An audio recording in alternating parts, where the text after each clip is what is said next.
Olá, queridos, é a Chaia do Azeite e Vinho, a Cleidiana do Azeite e Vinho, e você está comigo no nosso estudo complementar número 6 sobre este assunto aqui.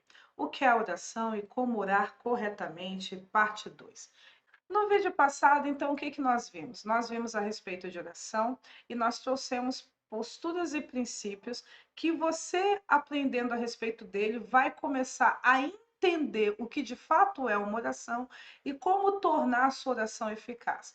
E no vídeo de hoje, baseado no capítulo de 6 de Mateus, nós iremos dar continuidade a este assunto, falando para você sobre outros fatores que anulam a eficácia da oração, que tornam ela inválida, descaracterizada como oração, ok? Então, sem mais demoras, me acompanhe na leitura. Vamos ao nosso texto inicial. Esse texto se encontra em Lucas 11, versículo 1, que diz assim: De uma feita estava Jesus orando em certo lugar. Quando terminou, um dos seus discípulos lhe pediu: Senhor, ensina-nos a orar como também João ensinou os seus discípulos. Outros fatores que anulam a eficácia da oração. Primeiro, o texto. E quando orares, não sejais como hipócritas. Mateus 6, versículo 5. Primeiro fator que anula a eficácia da oração, uma atitude hipócrita. Hipocrisia é o mesmo que dissimulação ou interpretação artística. O hipócrita é como um ator representando um papel. Fala de alguém que mascara suas reais intenções diante de um comportamento aparentemente aceitável ou louvável. A hipocrisia na oração é quando as palavras ditas não correspondem ao desejo que está no coração. Provérbios 13, 6 diz assim: A justiça guarda ao que é sincero no seu caminho. Lembre-se que o ambiente da oração é a justiça, né? É a execução da justiça. Então, aqui diz que a justiça guarda o que é sincero no seu caminho, mas a impiedade transtornará o pecador. Hebreus 10, 19 e 20 diz assim: Tendo, pois, irmãos, intrepidez para entrar no Santo dos Santos, pelo sangue de Jesus, pelo novo e vivo caminho, que ele nos consagrou pelo véu, isto é, pela sua carne, e tendo grande sacerdote sobre a casa de Deus, aproximemo-nos com sincero coração. Entretanto, a aproximação a Deus, porque a oração é aproximar-se de Deus, precisa ser fruto de retidão, integridade ou sinceridade. Deus conhece o que verdadeiramente está no coração de cada pessoa. Tratá-lo como se ele fosse alguém fácil de ser enganado por palavras lisonjeiras ou uma atitude aparentemente humilde, além de ser contraproducente, é altamente desrespeitoso. Então, voltando para mim, a atitude hipócrita anula a eficácia da oração. E, na realidade, uma atitude hipócrita anula o contexto da oração. Faz com que aquilo que você está fazendo diante de Deus não seja nem considerado uma oração. Por quê? Primeiro, você está escondendo o que de fato é o seu desejo. Então, o que eu disse no vídeo passado para você? A oração é quando você busca Deus ou se aproxima de Deus para apresentar uma causa, uma necessidade que você identificou de acordo com o desejo que está no seu coração, para que ele julgue essa causa favorecendo ou não você. E aí, o que acontece? Você, ao invés de dizer para Deus o que de fato está no seu coração, o que de fato você quer, você vem com uma máscara. É aquele negócio, ó Deus, eu estou orando aqui porque eu quero que seja feita toda a sua vontade, mas essa não é a verdade que está no seu coração. Você não quer que Deus faça a vontade dele, você quer que você seja atendido. Então, ao invés de você chegar assim, Deus, eu não sei qual é a tua vontade, mas o que eu quero é que as coisas ocorram dessa maneira, você não. Não, Deus, eu abro mão da minha vontade, eu abro mão do meu querer, para que as coisas sejam feitas conforme o teu querer e a tua vontade. E ele olha no teu coração e ele vê que isso que está saindo dos seus lábios não é a verdade que está no seu coração. Quando orardes, não sejais como hipócritas. Não fica diante de Deus representando um papel. Ah, eu não tenho certeza se o que eu quero está certo ou não, mas é preferível a sinceridade do que a hipocrisia. Só que a hipocrisia não se caracteriza só nisso, né? A hipocrisia não caracteriza só nisso. A hipocrisia também é sempre uma representação de um papel. É sempre quando você não está sendo sincero. Qualquer comportamento não sincero diante de Deus é hipocrisia. Então, não anule a eficácia da sua oração tratando a Deus como se ele fosse fácil de ser enganado. É desrespeitoso, sabe? Você passou por isso. De às vezes você perceber que a pessoa está ali mentindo para você. Você sabe que é mentira o que ela está dizendo, mas ela acha que você é fácil de ser enganado. Ou que mesmo que ela minta na sua frente, você não tem coragem de agir contra ou de atacar ela diretamente e dizer, você está mentindo para mim. Então, por que a pessoa acha que para manter os bons hábitos, sabe, aquele negócio de, vamos manter o social aqui, a sociabilidade aqui, não vamos confrontar uns aos outros, não vamos tirar esse desgaste emocional, né? Não vamos gerar, corrigindo, não vamos gerar esse desgaste emocional, vamos fingir que estamos tudo bem e tudo ok, né? Imagina, você não vai me confrontar na minha mentira. As pessoas tratam Deus como se ele fosse assim, como se ele fosse incapaz de dizer, você está mentindo. Ou como, Deus é pato, é fácil de ser enganado. Basta que eu bajule ele, fale as palavras que ele quer ouvir, ele vai atender. Mas não, a base da oração é a sinceridade, é quando você apresenta a sua causa diante de Deus, baseado no desejo do teu coração. Então, o que você fala tem que ser a tradução desse desejo que está no seu coração. Não pode ser de outra maneira, senão não tem oração. Não existe oração, ok? Então vamos a outro fator agora que anula a eficácia da oração. A segunda atitude é essa. Mateus 6,5 diz assim: porque gostam de orar em pé nas sinagogas e nos cantos da praça, para serem vistos dos homens. Em verdade vos digo que eles já receberam a recompensa. Atitude exibicionista. Sua vida de oração é privada. Mateus 6,6. Quando orardes, entra no teu quarto, etc. e tal. Ela não deve ser ostentada. Os frutos da oração são visíveis, mas a árvore destes frutos, que é a oração, não. A oração é uma causa que se apresenta ao juiz de toda a terra. Ela é para os ouvidos dele somente. Quando a oração não é direcionada a ele, mesmo dentro de um ambiente público, é apenas falação sem sentido, ainda que seja elogiada por outros.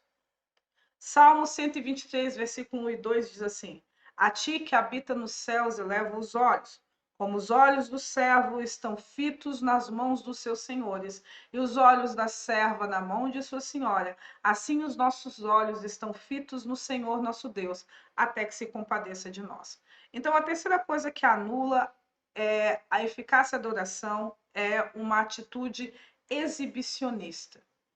Isso é uma coisa muito comum.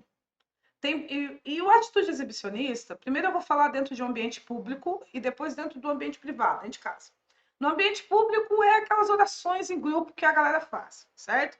Então, ao invés de a pessoa entender que mesmo naquele ambiente ela está diante do juiz, diante do seu rei, ela fica se preocupando em falar bonito para que as pessoas prestem atenção àquilo que ela está dizendo. Ao invés de ela se preocupar de apresentar as causas a Deus, ela esquece Elohim naquele ambiente público, porque tem outras pessoas, e ela fica se preocupando em falar palavras eloquentes. E uma coisa que eu quero deixar bem clara assim, ó, uma linguagem culta, uma linguagem formal, não importa se for a sua linguagem. Por exemplo, eu falo naturalmente culto, eu raramente falo gíria. Na realidade, eu comecei a falar gíria com 20 anos e eu ainda não tenho o hábito de falar gírias o tempo todo. É uma palavra aleatória para mim. Então, o meu natural é uma linguagem formal. O meu natural. Todo mundo que me conhece sabe disso. Né? Tanto que quando eu estou irritada, eu falo só em tom formal, porque eu falo como eu penso. A gíria é uma segunda linguagem para mim, que eu tenho que programar a minha mente para soltar uma gíria para gerar um ambiente mais informal dentro, ok? Mas não é por falar de forma formal ou de forma informal que é o falar bonito. O falar bonito que eu digo é você falar aquilo que você acha que vai agradar os ouvidos das pessoas que estão te escutando. Seja por gíria ou linguagem formal. É você se preocupar mais em parecer espiritual, atitude exibicionista para os outros, do que de fato executar e viver dentro de uma real espiritualidade. Então, a atitude exibicionista é uma tentação muito grande quando você está em eventos públicos de oração, quando você vai orar junto com a coletividade, que aí você se esquece de Deus naquele ambiente e você começa a usar o seu momento de fala, o seu momento de trazer a oração para atacar o irmãozinho ou o beltraninho, porque tem gente aqui que está em pecado, oh Deus, tenha misericórdia, ou você começa a querer declamar poesia, ó Deus de toda graça, pastor de todas as ovelhas, nós que somos ovelha do seu pasto, nos inclinamos diante de ti. E aí começa toda aquela declamação de poesia, mas o assunto, o assunto real, o motivo real pelo qual você está ali não está sendo feito. Alguns anos atrás eu percebi uma situação muito comum sobre isso aqui. Tinha um rapaz que estava desempregado e ele soube que no dia do culto de oração, um irmão que era empresário iria estar lá. Então, o que ele fez? Esse rapaz ele foi até esse irmão e ele começou a orar da seguinte maneira: ó Deus, tu sabes que eu estou desempregado, tu sabes que eu preciso de suprir as minhas necessidades, ó Senhor, por favor, abre as portas de emprego para o teu servo e etc e tal. E todo o motivo pelo qual ele fez isso foi para constranger ou, de certa forma, emocionar o irmão empresário para dar um emprego para ele. Ou seja, ele não estava orando para Deus, ele estava orando para o irmão. E a atitude exibicionista no ambiente público é assim: você faz, você esquece de Deus e se coloca para os outros. E dentro de casa isso também rola? Rola. Rola quando você, para mostrar para o seu marido, para os seus filhos, para o seu pai, para sua mãe, para quem você começa, sabe, aquela exibicionismo de, ah, nossa, o meu pai é um homem que ora 10 vezes, 2 horas por dia. A minha mãe é uma mulher que ora 5 horas por dia. Nossa, que mulher de oração. Quando você utiliza o ambiente da oração para se exibir, para se mostrar, para se pagar de espiritual, você está anulando a eficácia dela. Seja para a sua família dentro de casa, ou seja para aqueles que professam a mesma fé que você fora de casa. A oração é discreta, privada. Os frutos da oração, eles são visíveis. Então, a mulher que ora 6 horas por dia, você vai ver se aquela oração é eficaz pelos frutos dela. E os frutos é visível. Aquele homem que ora 10 horas por dia, você vai ver se a oração é eficaz pelos frutos dele. Tanto o fruto de caráter, ele se tornou uma pessoa justa, ele está se tornando um ser humano melhor, quanto ao redor. Aquilo que ele ora realmente, por ele estar orando dentro de fundamentos corretos, Deus atende com sim e responde. É dessa forma que você percebe uma pessoa que ora o suficiente, porque há resultado na sua oração, na sua própria vida, no seu caráter e também no seu ambiente, e não porque ela fica mostrando para as pessoas, dentro ou fora de casa, o quanto ela é espiritual. Aleluia. Isso também anula a eficácia da oração. Vamos dar continuidade aqui. E orando não useis de vãs repetições como gentios, Mateus 6, 7. Atitude prolixa. Prolixo é usar palavras em excesso sem que haja uma real necessidade de uma explicação mais detalhada. No texto, a palavra grega traduzida por vã repetição é batolégio, que ela significa gaguejar, repetir a mesma coisa repetidas vezes, usar muitas palavras inúteis, exprimir-se e expressar-se confusamente, tagarelar. Uma pessoa prolixa é alguém que se utiliza da oração para tagarelar e tornar conhecidos seus pensamentos e opiniões sem uma correta visão de resolução, de se fazer justiça. Ou seja, o objetivo é ser ouvido para ser respaldado ou aplaudido e não porque há um real interesse em corrigir o que está errado dentro de princípios corretos. Então, há muitos fatores de prolixo e você vai perceber que a gente vai usar muito esse texto aqui para explicar tudo o que esse texto quer dizer. Então, o que é uma pessoa prolixa? É uma pessoa que fala demais. E eu quero ensinar isso para você corretamente. Assim, falar demais é o conceito de falar bobagem. Por quê? Porque há certas coisas que você tem que falar muito para que o contexto seja corretamente entendido. Tem coisas que, se você tentar explicar isso de maneira simples e curta, as pessoas não vão entender, você vai ter que detalhar. Então, no detalhamento, você está falando muito. Só que uma coisa é falar muito dentro de uma necessidade real, de uma explicação mais detalhada. Isso não é ser prolixo. Outra coisa é falar muito sem uma real necessidade disso e porque você está apenas tagarelando. Ok? Da mesma forma, há momentos que você tem que falar pouco, porque a necessidade quer que você fale pouco ou que você não fale nada. Mas há momentos que a necessidade quer que você fale muito. O prolixo é aquele que usa de forma inútil as suas palavras, sem um real objetivo para elas. Ele só está enchendo linguiça. Ele só está falando muito, sabe? Aquilo que eu falei agora há pouco, a declamação de poesia. Em vez de você chegar, pai, de forma respeitosa, mas chegar, pai, a situação é a seguinte, assim, assim, assim. Aí você começa, ó Deus, Criador dos céus e da terra. Deus de Abraão, Isaac e Jacó e de toda a sua igreja. E papapai, papapai, papapai, papapai, vai. Aí, o assunto que você quer tratar, você fala em 2 segundos. Mas você citou todo o Salmo 119 antes de começar a dizer o que você queria. Isso é vã, repetição. Isso é tagarelice, isso é perda de tempo. E aí, esses são os motivos pelo qual uma pessoa é prolixa, pelo qual a pessoa usa incorretamente as suas palavras. Está nervosa, né? Tem pessoas que, quando ficam nervosas, falam demais, acabam uma metralhadora ali.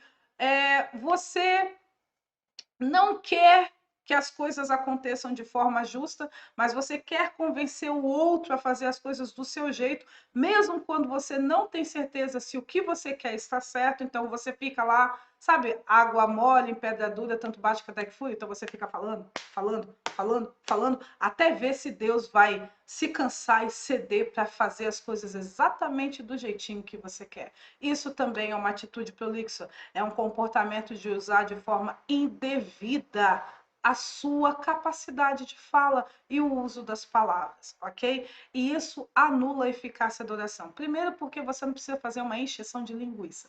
Falar, declamar uma poesia até expor o seu desejo. As coisas são simples em Sião. E segundo, que não adianta você ficar enchendo o saco de Deus, batendo naquela tecla da mesma maneira. Se não for justo para você, a resposta vai continuar sendo não. Quando você orou em janeiro e quando você orou em dezembro, a resposta continua sendo não. Mesmo que você apresentou 85 argumentos do porquê Deus tem que fazer as coisas exatamente do jeitinho que você quer. A resposta vai continuar sendo não. Então, anula a eficácia da oração e frustra quem está orando também, ok? Vamos dar continuidade aqui.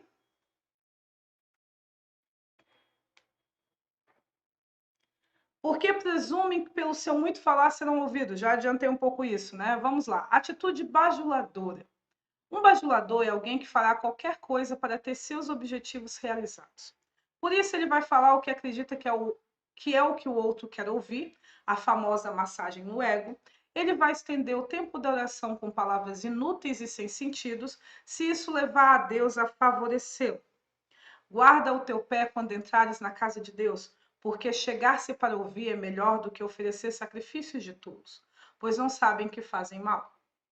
Não te precipites com a tua boca, nem o teu coração se apresse a pronunciar palavra alguma diante de Deus, porque Deus está no céu e tu estás sobre a terra. Assim sejam pouco as tuas palavras. Eclesiastes 5, versículo 1 e 2. Então, a atitude bajuladora é aquele comportamento onde você promete N coisas para Deus também. Né? Eu já falei um pouco sobre isso, de você achar que enchendo linguiça, declamando poesia, dizendo a Deus como tu és lindo, como eu te amo, né? Como eu estou aqui querendo fazer a tua vontade. Você fica lá, enrolando, enrolando, enrolando. Tá, fulano, o que tu quer? E você fica enrolando, enrolando, enrolando. Beltrana, o que tu quer? E você fica enrolando, enrolando, enrolando, achando que, quem sabe, se você massagear bastante o ego de Deus, Deus vai fazer as coisas do jeito que você quer, porque o bajulador é isso, ele vai fazer qualquer coisa para que Deus atenda à necessidade dele do jeito como ele espera ser atendido. Ok? Porque Deus, querido, quer atender a sua necessidade, mas de forma justa, e não do jeito que você espera ser atendido. Mas um bajulador, não. Eu sei que Deus atende a necessidade, mas eu quero que Deus atenda dessa forma. Então, Se para Deus levantar de madrugada agrada a ele, eu vou levantar de madrugada. Se para Deus orar 5 horas agrada a ele, então eu vou orar 5 horas. Mas, pai, eu não tenho 5 horas de assunto para tratar com Deus, então eu vou encher linguiça. Ou não, eu vou convencer a Deus de que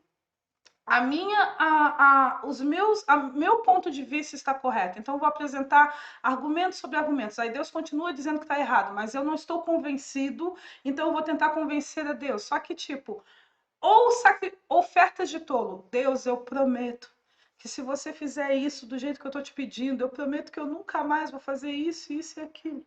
Eu prometo que a partir de hoje eu serei assim, assim, assim, assado. Eu prometo que a partir de hoje você não vai me ver mais fazendo isso, isso, isso, isso. Sejam poucas suas palavras, para de fazer sacrifício. Porque se você fizer diante de Deus algum voto, você tem que cumprir. Mas se você não estiver disposto a cumprir, aí a gente vai voltar naquele parâmetro da hipocrisia. Você está representando um papel. Então não tem uma atitude bajuladora. Não ache que massagear o ego de Deus ou você vai ser ouvido, querido. A bajulação não é o que agrada o coração de Deus. Deus trata os retos, os sinceros, com intimidade. Entendeu? Quanto mais. E tipo assim, ó, não tem. Aceite esse fato. Não há como enganar a Deus. Não há como. Ele conhece você por dentro e por fora. Ele sabe que você não está sendo sincero naquele momento. Você pode ser o mentiroso mais prodigioso aqui na Terra, enganando as pessoas, mas você nunca, jamais enganará Elohim. Esquece isso. Então, ao invés de ficar perdendo tempo com uma coisa que não vai te levar a lugar nenhum, atitudes hipócritas, bajuladoras, atitudes exibicionistas, vamos caminhar para um papo reto e sincero com o Senhor. Vamos ter um entendimento reto e sincero. Vamos parar de macular esse momento tão precioso que é a oração. Você está diante de Deus, Ele é o juiz de toda a terra, sim, Ele é o Rei Supremo. Mas Ele também é o seu pai. Ele também é a sua mãe. Sabe? Pare de corromper um relacionamento que poderia ser tão perfeito e saudável por causa de comportamentos como esse. Mas vamos continuar falando sobre outros fatores que anulam a eficácia da oração.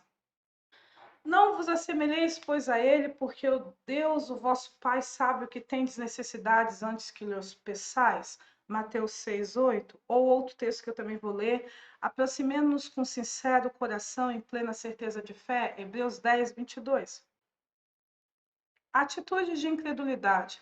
Já temos ensinado em nossos materiais de estudo, então, vídeo, áudio e escrito, que incredulidade não é crer em nada, mas crer em tudo menos em Deus. Também já ensinamos que a fé, conforme Hebreus 11:6, se fundamenta em 2 princípios, que é a crença na existência de Elohim e na crença que ele recompensa, intervém, interage na vida daqueles que o buscam. Sendo assim, o incrédulo pode ser tanto uma pessoa que não acredita na existência de Deus, que ele é real de fato, quanto é alguém que acredita na sua existência, mas duvida ou não crê em sua intervenção, em seu agir. Por causa disso, trata a oração apenas como uma mera formalidade, um mero ritual, algo que se espera de alguém que possui a reputação de pertencente a Deus, mas verdadeiramente não crer nele.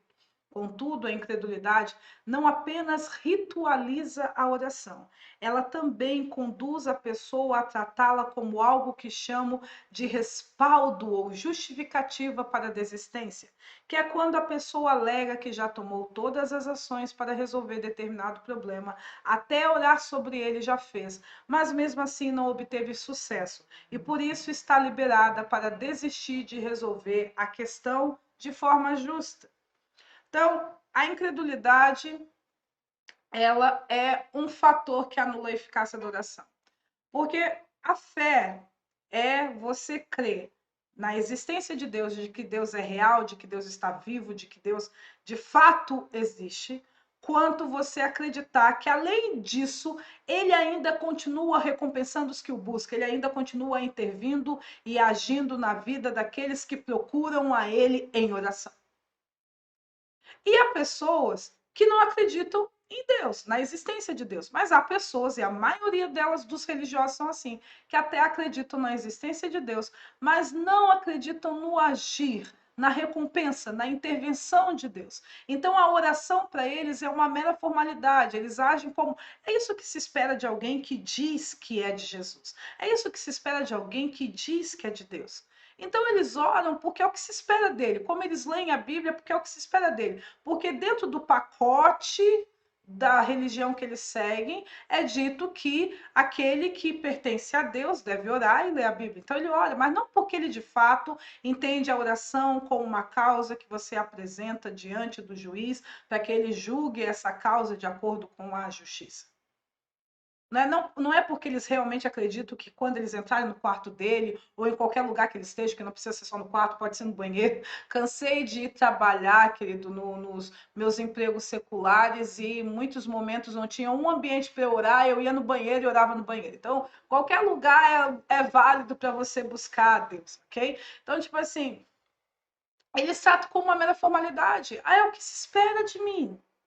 Ó, fulano. Você tem que orar sobre isso, ok? Não, eu sou uma pessoa de muita oração. Eu faço meu devocional todo dia. Aí o devocional dele, ele vai lá, ó Deus, abençoa a minha vida hoje, abençoa isso e aquilo, lê um trecho das Escrituras, em nome de Jesus, amém, e vai viver a vida dele da forma como ele entende, como ele pensa. Porque ele falou, mas não escutou.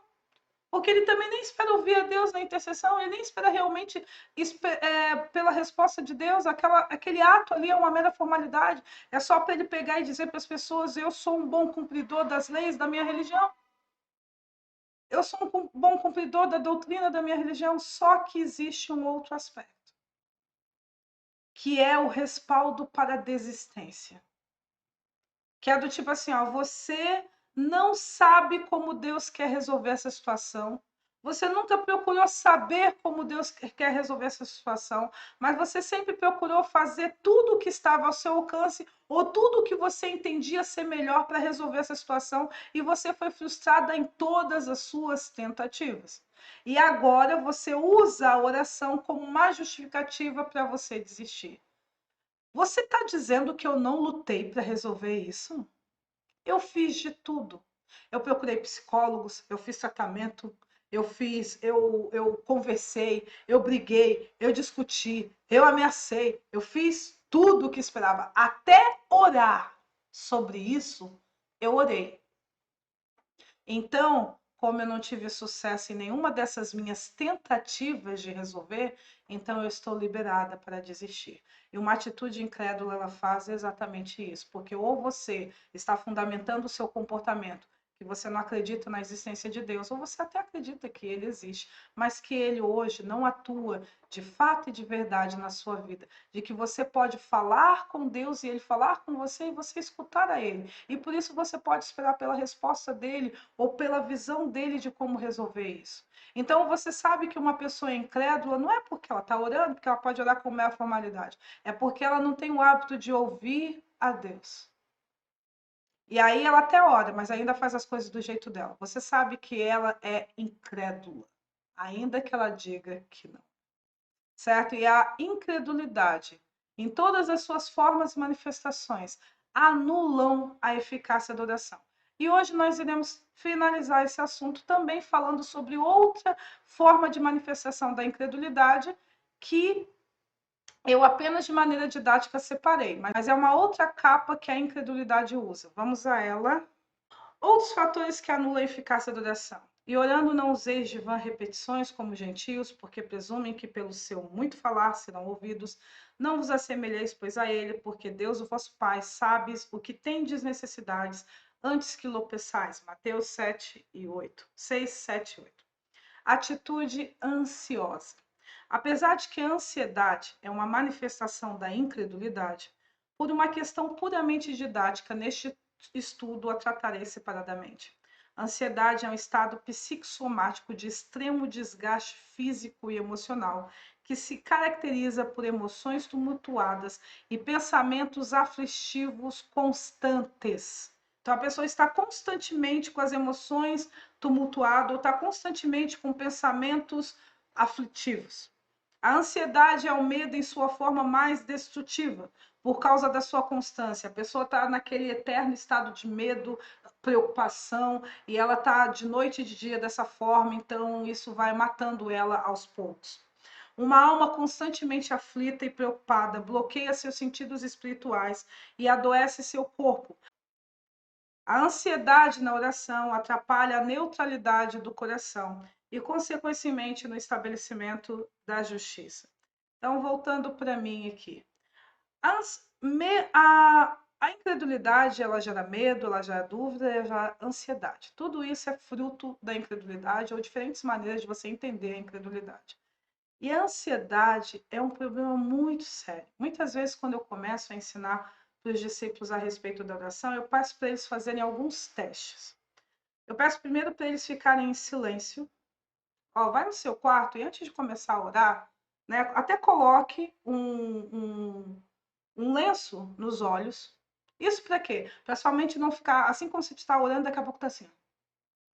Certo? Coloque um lenço nos olhos, vai para o seu quarto e veja o quanto tempo você consegue ficar parado sem fazer nada e sem pensar em nada e sem ficar preocupado com nada. Quanto tempo você conseguiu? A maioria me diz, eu consegui 3 segundos. Depois disso, eu já quis arrancar o lenço do olho, já queria prestar atenção nas coisas. Depois disso, já começou a me bater uma coisa assim, o que você está fazendo aqui dentro? Você tem várias tarefas para fazer, sai daqui, vai trabalhar. Eu já começou a bater um medo, tipo assim, eu estou aqui num quarto, no seu quarto, seu ambiente, sua casa, protegido. Começou a ficar com medo e, de repente, se eu tenho um espírito maligno aqui. Tudo isso são sintomas de ansiedade. Os pensamentos começaram a correr desenfreados, pensando em várias coisas corretas, né, no sentido necessário pensar sobre aquilo, ou pensamentos aleatórios, se lembrou de coisas nada a ver daquele momento. O coração começou a pulsar, ataque cardíaco, começou a suar frio. Eu já ouvi diversos sintomas de discípulos dizendo da sua ansiedade, de como a ansiedade atacou. Coceira, coceira, coceira. E uma série de coisas. A atitude ansiosa anula a eficácia da oração, primeiro porque você não consegue parar quieto para ouvir a Deus. E eu vou dizer para você, querido, ouvir a Deus é tudo que eu e você precisamos para caminhar na justiça. E aí imagina você conseguir ouvir a Deus assim, por dentro. Por fora tá até assim, plena, mas por dentro assim. Tu não vai conseguir parar para ouvir a Deus. Ou senão, mesmo quando você escuta Deus, você não vai conseguir aceitar o que Ele está te propondo. Por quê? Porque a sua ansiedade fez você, não, tem que ser desse jeito. Se o Senhor fazer diferente, eu vou perecer. Se o Senhor fazer diferente, as coisas não vão dar certo. Não, Pai, o Senhor tem que me atender dessa maneira como eu estou pedindo. Por quê? Porque senão eu vou ser destruída. Mas, filha, você não está enxergando a situação por um ângulo correto. Não importa. Não importa, eu estou morrendo de medo que se alguma coisa acontecer diferente do jeito que eu estou esperando, eu não consigo lidar depois com as consequências. Mas o jeito que você está esperando é baseado no medo, não é na fé. Você não está enxergando o quadro todo. A ansiedade cega os sentidos espirituais. A ansiedade cega a percepção da realidade, porque uma pessoa que vive ansiosa, ela acaba ficando paranoica. E o paranoico, ele tem uma interpretação destrutiva e fantasiosa da realidade, dos fatos, ele enxerga tudo muito aumentado, sabe? Ninguém gosta de mim. Às vezes é o vizinho que não gosta dele, as outras pessoas gostam dele, mas o paranoico, ninguém gosta. Você está entendendo? Isso acaba anulando a eficácia da oração. Por quê? Porque é o tempo de falar com Deus, mas também é o tempo de ouvir a Deus. Ao tempo de questionar a Deus, de colocar o coração neutro, lembra de chegar, não, eu quero a justiça. Pai, hoje eu estou pensando dessa forma, eu enxergo a situação dessa forma, mas eu quero investir tempo buscando a Ti para saber se a forma como eu estou enxergando tudo é correta. Coração neutro. E aí, se o seu coração não está neutro, porque você está desesperado com aquilo. E lembre-se, o que diz as Escrituras, em paz vocês serão guiados. O Senhor, meu pastor, guia-me mansamente, tranquilamente, às águas tranquilas, junto a fontes de descanso. É por meio da paz, né? Pedro fala isso, né? Persiga a paz, se empenhe por alcançá-la. É por meio da paz que eu e você conseguimos ter eficácia na nossa oração. Então, antes eu chego assim, ó, primeiro a gente tem que, eu sempre ensino isso para os meus discípulos por meio do jejum, que é uma coisa que a gente vai ensinar aqui também, para você quebrar o seu espírito de ansiedade, porque a sua alma tem que parar de ficar ansiosa para você começar a ouvir a Deus. Porque enquanto você ficar toda a vida atribulado com tudo, você não vai conseguir ouvir o seu Senhor. E ouvir o seu Senhor é importante para você poder caminhar dentro da vontade dele. Então, queridos, com isso nós encerramos o vídeo de hoje. Deus abençoe você e até a próxima terça.